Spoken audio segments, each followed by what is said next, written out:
যুক্তরাষ্ট্রের অ্যারিজোনায় চার্লি কার্কের স্মরণ সভায় তার বিধবা স্ত্রী এরিকা কার্ককে জড়িয়ে ধরে কাঁদতে দেখা যায় প্রেসিডেন্ট ডোনাল্ড ট্রাম্পকে। এই কান্নার কারণ খুঁজতে গিয়ে বিশ্লেষকরা মনে করছেন কার্ক ট্রাম্পের একজন প্রভাবশালী মিত্র ছিলেন। তরুণ রিপাবলিকানদের কাছে কার্ক ছিলেন প্রেসিডেন্ট ট্রাম্পের কাছে পৌঁছানোর সেতু। আবার ২০২৪ সালের নির্বাচনের জয়ের জন্য কার্ক এবং তার সংগঠনকে কৃতিত্ব দিয়েছিলেন ট্রাম্প।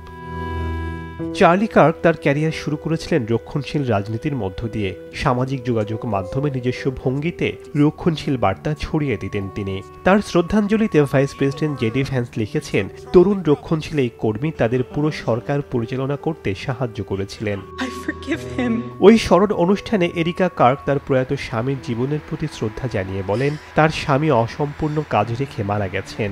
তার সবচেয়ে বড় কারণ ছিল রক্ষণশীল খ্রিস্টীয় মূল্যবোধের অধীনে আমেরিকান পরিবারকে পুনরুজ্জীবিত করার প্রচেষ্টা। চার্লির আন্দোলনকে বাঁচিয়ে রাখার অঙ্গীকার করেন এরিকা। শেখ সাদি মারজান, সময় সংবাদ।